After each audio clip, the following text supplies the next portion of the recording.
Hai guys, hi everyone, apa kabar kalian? I hope you guys okay. Welcome back to my channel. Buat kalian yang baru tahu channel ini, hai guys, nama aku Andy. Di channel ini aku bakal bahas apapun yang menurut aku menarik untuk dibahas. Jadi jangan lupa klik tombol subscribe di bawah ini agar kita bisa ketemu lagi di video-video aku selanjutnya. Baru saja selesai match antara Red Spark melawan Hyundai Hillstate dengan skor akhir 3-1, sama dengan pertemuan mereka di terakhir kalinya. Tapi di match kali ini performa dari Red Spark itu jauh sangat menurun dibandingkan pertemuan mereka terakhir melawan Hyundai Hillstate.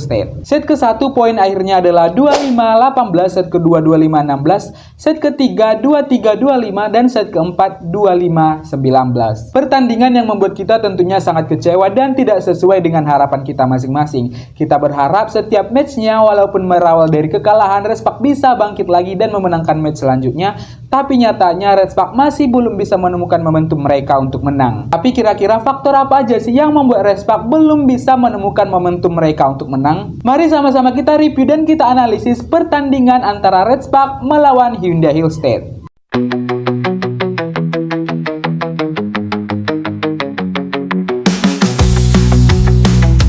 Di set pertama seperti yang kalian lihat, kita sama-sama dejavu karena sepertinya Red Spark sudah beberapa kali mengalami keadaan seperti ini di set pertama. Yang pertama kali pada saat melawan IBK Altos di mana Red Spark ketinggalan jauh banget dan mereka serasa error. Dan yang kedua, pertandingan melawan Hyundai Hillstate di pertandingan mereka terakhir kalinya, mana pada saat itu Red Spark ketinggalan jauh di awal dan tidak bisa menemukan tempo permainan mereka. Hal serupa seolah terjadi lagi pada saat pertandingan ini, di mana Red Spark lagi-lagi harus ketinggalan jauh di set pertama. Kalau keadaan seperti ini sudah terjadi berulang kali, menurut aku keadaan seperti ini itu bukan keadaan yang kebetulan lagi. Jadi menurut aku staf Red Spark harus mendalami dan mengevaluasi bagaimana sih, kenapa sih hal ini bisa terjadi. Karena kalau terus-terusan seperti ini, itu akan berdampak buruk bagi Red Spark ke depannya. Dan setiap set pertama di setiap match itu menurut aku sangat penting untuk dimenangkan. Karena kalau menang set pertama, otomatis mental para pemain itu akan terbooster dan akan lebih baik lagi di set-set selanjutnya. Di set pertama ini kita juga melihat adanya blocking terus-menerus yang dilontarkan oleh Hyundai Hillstate kepada Red Spark. Seolah-olah berbagai jenis serangan yang dilontarkan oleh Red Spark itu tidak ada artinya sama sekali. Terutama Lee Dahyeon yang menurut aku performanya itu sangat bagus sekali. Di lain sisi dari segi penyerangan Red Spark seolah tidak jalan sama sekali, baik itu dari sisi Pyo Seung-ju,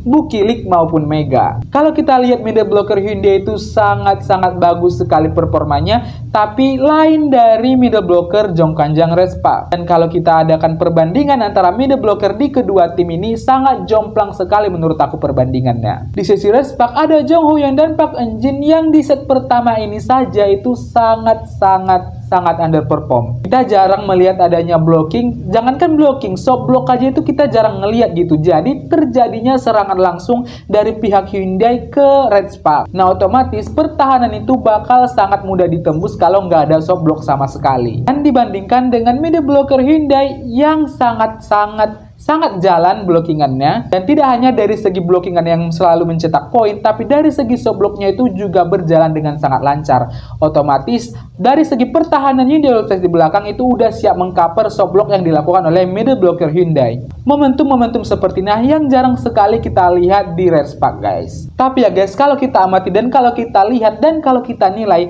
setiap Red Spark ketemu Hyundai itu pasti Hyundai itu yang menyala itu middle blockernya, bukan dari segi serangannya. Walaupun dari segi serangannya juga berjalan dengan sangat lancar, yang paling menonjol bisa kita lihat itu dari segi middle blockernya. Kalau tadi kita bandingkan middle blocker di antara kedua tim ini dari segi blockingannya, selanjutnya kita akan membandingkan kedua middle blocker di antara kedua tim ini dari segi quick attack-nya. Setiap quick attack yang berasal dari middle blocker Hyundai Hillstate itu sangat sulit sekali guys untuk di defense. Karena placement ball yang mereka targetkan itu sangat akurat sekali guys. Seolah setiap mereka mau melakukan quick ball itu mereka udah tahu nih posisi ruang kosongnya Red Spark itu di mana. Sementara quick ball yang berasal dari sisi Red Spark itu sangat sering kebaca, baik itu kena block ataupun kena defense oleh Hyundai Hillstate. Jadi ya karena performa Red Spark yang sangat tidak baik di set pertama ini, jadilah mereka tertinggal jauh walaupun ada beberapa momen mereka berusaha mengejar, tapi itu saja tidak cukup. Dan poin akhir di set pertama itu yaitu 25-19. Selanjutnya pertandingan antara Respak dan Hyundai Hillstead di set kedua. Jujur saja nih guys, aku berharap sekali Respak bisa menemukan performanya di set kedua ini, tapi ternyata ekspektasiku salah. Lagi-lagi mereka masih seolah ngeblank dan bisa dibilang tidak jalan dari segi permainan dari masing-masing player. Kita bisa ngelihat nih guys, di pertandingan antara Respak melawan IBK dan Hyundai Hillstead di match sebelumnya, walaupun Respak kalah di set pertama dengan kekalahan yang sangat jauh angkanya, tapi di set kedua itu Respak masih bisa melakukan perlawanan yang cukup sengit. Lain halnya di match kali ini guys, seolah-olah keadaan yang terjadi di set pertama ini masih terbawa di set kedua. Blocking dari Hyundai Hillstead masih tetap mencetak poin, sementara serangan dari Respak itu tidak berjalan dengan lancar. Apalagi penyakit dari Respak di penerimaan bola pertama itu masih belum maksimal sekali penerimaan bola pertamanya. Walaupun middle blocker dari Respak sudah sempat melakukan point blocking, tapi menurut aku poin blocking yang dicetak oleh middle blocker dari Respak itu masih belum setara dengan presentasi kegagalan mereka melakukan blocking ataupun melakukan soft block. Dan kejadian unik kembali kita lihat dari pertandingan Respak kali ini guys. Aku nggak tahu gimana strategi yang dilakukan Ko Hye-jin, atau mungkin aku tidak tahu keadaan dari Respak pada saat mereka latihan itu gimana.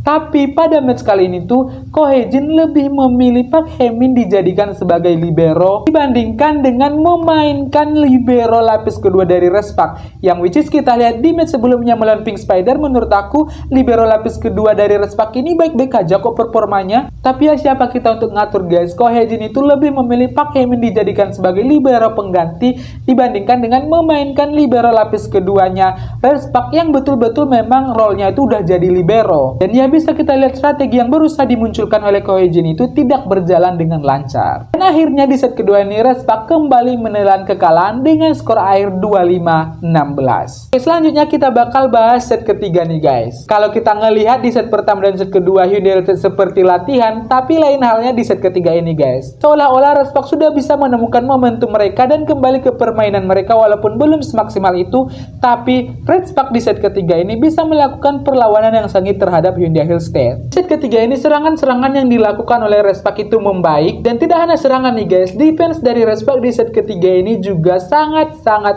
membaik dibandingkan set-set sebelumnya. Pada saat melihat kondisi Respak di set ketiga ini guys, aku sempat berpikir kenapa pada saat mereka momentum-momentum seperti di set pertama dan di set kedua mereka itu nggak bisa ngenaikin booster mental mereka gitu. Kenapa mereka malah keikut tempo permainan lawan yang which itu sangat buruk sekali bagi mereka. Coba aja mereka keadaannya itu seperti di set ketiga ini guys. Walaupun di set ketiga ini serangan dari Hyundai Hillstead, blockingan dari Hyundai Hillstead itu masih sangat berbahaya sekali, tapi ya at least Respak bisa mengejar gitu, bisa melakukan perlawanan yang seimbang. Nah kalau aja Respak bisa melakukan perlawanan yang seimbang, nggak jomplang sama sekali, buktinya mereka menang kok di set ketiga ini. Selanjutnya di set keempat nih guys. Di set keempat ini memang tidak seburuk pada saat seperti di set kedua dan set ke-1.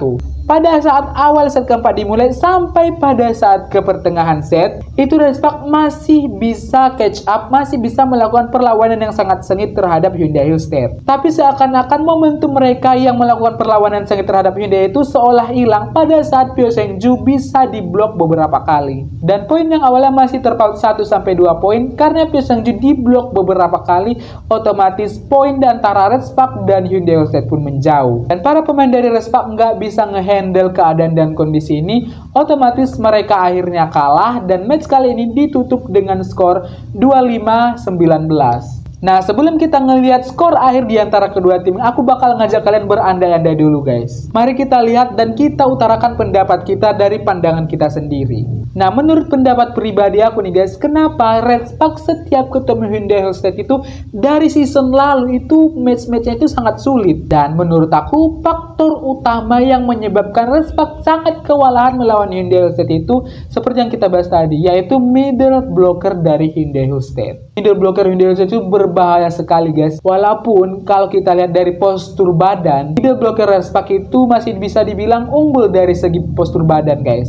Tapi ya kita harus setuju guys kalau misalnya walaupun memang tinggi badan itu untuk middle blocker sangat penting, tapi kita tidak bisa pungkiri kalau misalnya timing dan performa dari middle blocker itu sangat-sangat lebih menentukan. Walaupun seorang middle blocker memiliki postur badannya lebih pendek dibandingkan middle blocker lawannya, tapi kalau timing blockingnya pas dan quick ball-nya juga serangannya ngeri, ya di mana-mana middle blocker seperti ini akan jauh lebih unggul guys dibandingkan middle blocker berpostur tinggi tapi selalu terlambat ngeblok ataupun quick ball-nya itu nggak pernah sempurna. Tapi aku sangat bertanya-tanya sekali nih guys, kenapa Ko Hye-jin pelatih dari Jongkwancang Respak tidak berani memainkan middle blocker cadangan mereka? Walaupun ya pastinya mereka itu Respak sudah melakukan trial ataupun sudah melakukan uji coba pada saat training, dan hasil dari latihan yang sudah dilakukan mungkin belum bisa membuat Ko Hye-jin percaya. Tapi ya apa salahnya memainkan middle blocker cadangan pada saat middle blocker utama dari Respak yaitu Park Hyun-jin dan Jong Hu-yong itu tidak terlalu perform. Ya coba aja dulu beberapa saat gitu middle blockernya, mana tahu gitu mereka dapat momentum di pertandingan nyatanya dan booster mereka itu meningkat, itu bisa meningkatkan permainan mereka loh. Tapi aku Hye-jin lagi-lagi tidak percaya, dia memilih lebih sibuk untuk melakukan atau mengevaluasi pertahanan tanpa melihat ke arah middle blockernya. Yang secara realnya di pertandingan nyatanya kita bisa melihat kalau middle blocker Respak itu sangat underperform. Ya walaupun beberapa kali middle blocker Respak itu melakukan point block, tapi ya kalau kita bisa lihat dan kita bandingkan presentasi dari middle blocker Respak pada saat melakukan point block dan presentasi mereka pada saat gagal melakukan block ataupun soft block, itu menurut aku lebih tinggi presentasi kegagalan mereka dibandingkan keberhasilan mereka. Bayangkan nih guys, Wi Pawe aja yang tingginya cuma 140 cm dibandingkan dengan Park Eun-jin yang tingginya 187 dan Jong Hu-yong yang tingginya 190, itu mereka kesulitan sekali untuk ngeblok Wi Pawe guys.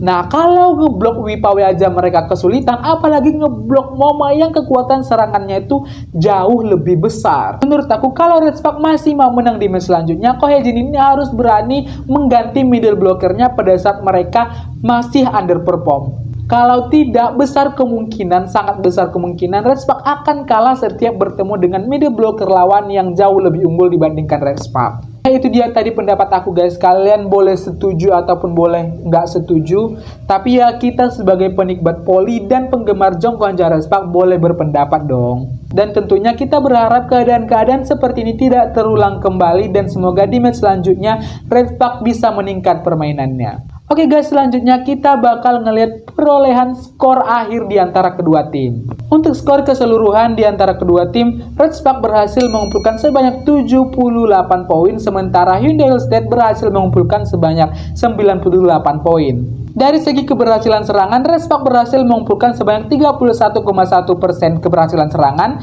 sementara dari segi Hyundai Hillstead berhasil mengumpulkan sebanyak 43% keberhasilan serangan. Dari segi skor serangan, Respak berhasil mengumpulkan sebanyak 55 poin, sementara dari sisi Hyundai Hillstead berhasil mengumpulkan sebanyak 64 poin. Selanjutnya dari blocking, Respak berhasil mengumpulkan sebanyak 10 poin blok, sementara Hyundai Hillstead berhasil mengumpulkan sebanyak 18 poin blok. Dari segi service, Respak berhasil mengumpulkan sebanyak 6 poin serve, sementara Hyundai Hillstead berhasil hanya mengumpulkan 2 poin serve. Nah, untuk bomsil, Respak berhasil mengumpulkan bomsil dari Hyundai Hillstead sebanyak 7 poin bomsil, sementara Hyundai Hillstead berhasil mengumpulkan sebanyak 14 poin bomsil dari Respak. Dan untuk set play-nya, Respak berhasil mengumpulkan sebanyak 104 poin set play, dan Hyundai Hillstead berhasil mengumpulkan sebanyak 102 set play. Selanjutnya kita bakal ngelihat pemain kunci pada match kali ini guys. Di Respak ada Mega yang berhasil mengumpulkan sebanyak 22 poin, dan di Hyundai Hillstead ada Moma yang berhasil mengumpulkan sebanyak 26 poin. Dari segi set play-nya di guys, ternyata di Respak ada Mega yang berhasil mengumpulkan sebanyak 0,75% poin set play. Sementara untuk di Hyundai Hillstead ada Kim Dain yang berhasil mengumpulkan sebanyak 0% poin set play. Dan untuk blockingannya di Respak ada Jong Hu-yong yang berhasil mengumpulkan sebanyak 1% poin pemblockingan. Berbanding terbalik di Hyundai Hillstead, yang berhasil memukulkan sebanyak 2,75%, yaitu oleh Lee Dahyun. Untuk defense di Respak ada Noren yang berhasil memukulkan sebanyak 9,5% dan di Hyundai Stage berhasil memukulkan sebanyak 8,25%. Terakhir untuk resipnya di Respak ada Bukilik yang berhasil memukulkan sebanyak 46,2%. Hyundai Stage berhasil memukulkan sebanyak 33,3% poin resip. Itu dia tadi guys analisis dan match review antara pertandingan Respak melawan Hyundai State. Ya sama seperti doa-doa kita sebelumnya, semoga di pertandingan-pertandingan selanjutnya Respak bisa menang dan bisa menemukan missing puzzle di pertandingan mereka. Semoga Respak bisa melakukan evaluasi mendalam hingga para pemain Respak bisa melakukan improvisasi yang meningkatkan permainan mereka. Dan ya bagaimana nih guys menurut pendapat kalian antara pertandingan Respak melawan Hyundai State? Apakah kalian setuju dengan pendapatku atau mungkin kalian punya pendapat sendiri? Kalian sangat bebas untuk mencantumkan pendapat kalian di kolom komentar di bawah ini. Oke guys, I think this is the end of this video. Thank you so much you guys for watching. Dan jangan lupa selalu support aku dengan cara klik tombol subscribe di bawah ini, like dan share ke teman-teman kalian. See you guys on my next video. Dadah!